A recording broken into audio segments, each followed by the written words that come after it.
Greetings to everyone. Good morning, all. So today we are going to deal with our last unit, that is called stereochemistry and energy resources. Sorry. So first coming to stereochemistry. So what is meant by stereochemistry?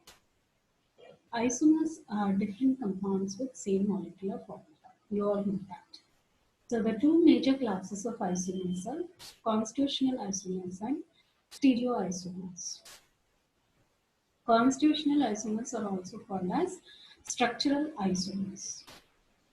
They have different IUPAC names, the same or different functional group, different physical and chemical properties. Coming to stereoisomers, they differ only in the way the atoms are oriented in the space. Okay? So they have identical IUPAC names like prefix like cis or trans. Okay, the names are same, just you will write a prefix over there like D, L, R, S, then cis, trans, etc. They always have the same functional groups. Then a particular three-dimensional arrangement is called as a configuration. So stereoisomers differ in configuration. So this is the main principle or note a point that stereoisomers differ in the configuration. Okay, next. So now coming to the classification of isomers. So already we have seen that isomers are constitutional isomers and stereoisomers. So constitutional isomers in turn are again classified into 5 types. That is chain isomerism, positional isomerism, functional isomerism, metamerism, and tautomerism. Shall I repeat it once again? So it is chain, position, functional, metamerism, and tautomerism. So all these are the 5 different types of constitutional isomers. Then coming to the stereoisomers. So stereoisomers are again classified into 2 types, that is enantiomers and diastereomers. So diastereomers again classified into configurational diastereomers and cis-trans diastereomers. So this is the main classification of the isomers. Okay, so constitutional isomers and stereoisomers. Now we'll go in detail about constitutional isomers and stereoisomers, just a comparison type. So here you can see example given is 2-methylpentane and here it is 3-methylpentane. Okay, so both have same molecular formula but different names. Then coming to the stereoisomers here, same molecular formula, same name except for the prefix. Okay, so the prefix is going to change, but the name of the formula is the same. Okay, so it is 1,2-dimethyl-cyclopentane.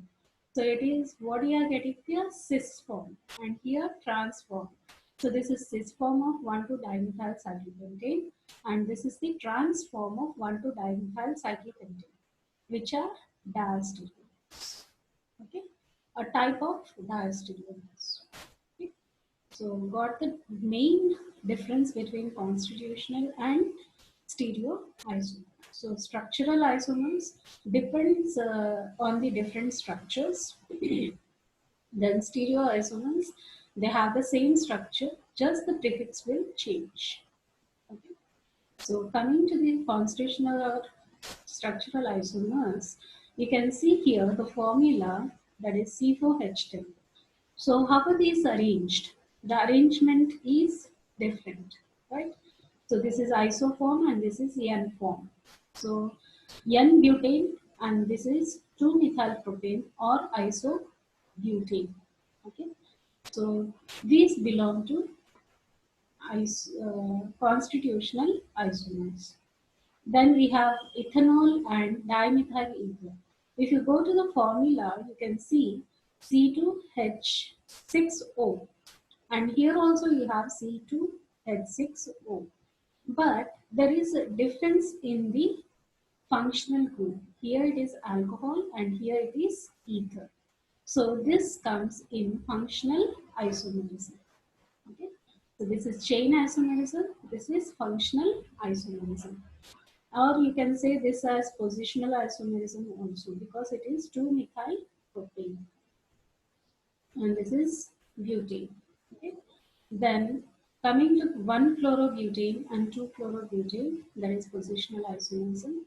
In functional isomerism, you can have again acetone and aldehyde, that is ketone and aldehyde. Okay, so you can write many of the examples here. Then we have isopentane and pentane.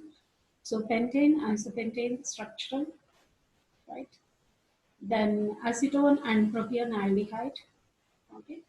So likewise, we have 5 types of constitutional isomers. That is chain isomerism, positional isomerism, functional isomerism, and then metamerism and tautomerism. So metamerism and tautomerism, already you know, ketoenol form, that is given here. Okay, right. Next, coming to geometrical isomers. So geometrical isomers consists of cis and trans. Okay. So the groups attached to the alkene could be positioned on the same side of alkene or on opposite sides of the alkene. Such compounds are different in the chemical as well as physical properties and their geometry also. That is why they are called as geometrical isomers. So in 2-butene, we can have the methyl groups can be located on the same side or on the opposite side. So if you see here, these methyl groups are present on the same side and hydrogen groups are present on the same side. Whereas if you come here, you can see CH3 is here, CH3 is here. That is, they are opposite to each other. Even hydrogens are opposite to each other. So this is called as cis and trans isomer. So the isomer with the groups on the same side is called as cis isomer, while the isomer with the groups located on the opposite sides is called as trans isomer. So trans isomers of compounds are usually more stable than the cis isomers. Okay. Then we have this restricted rotation of the double bond or triple bond. So that is why we can write them as Z and E forms also. So Z is considered as the groups on same side. So it can be considered as cis form, and E form, that is considered as trans form. Okay. So this is the main classification. These are the examples given. So Z isomer and E isomer. If there are different functional groups present, then you have to go according to its electronegativity. Okay, so you can have this here like this. So Z isomer and E isomer.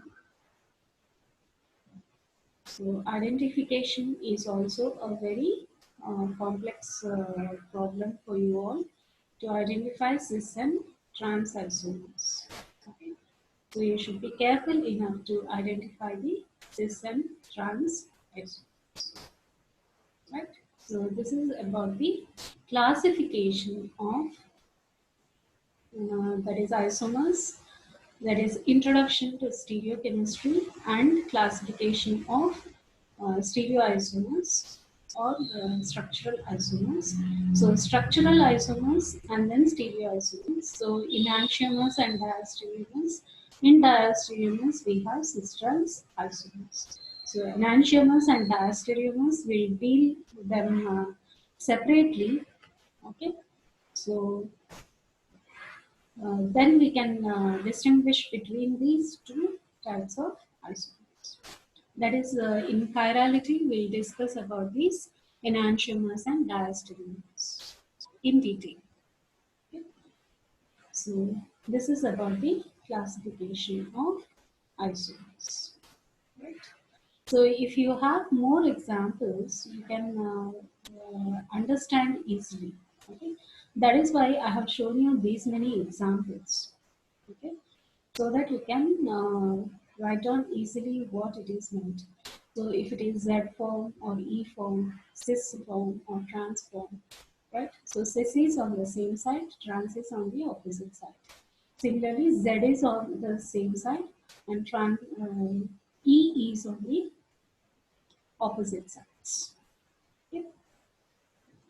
So if you have plenty of examples, then you can understand what are the, so you can name geometric isomers because the groups are present on the cis side, you have to write cis. If they are present on the opposite sides, then you have to write trans. So this is about the classification and then introduction to stereochemistry. In next class, we'll deal with many more examples. Thank you.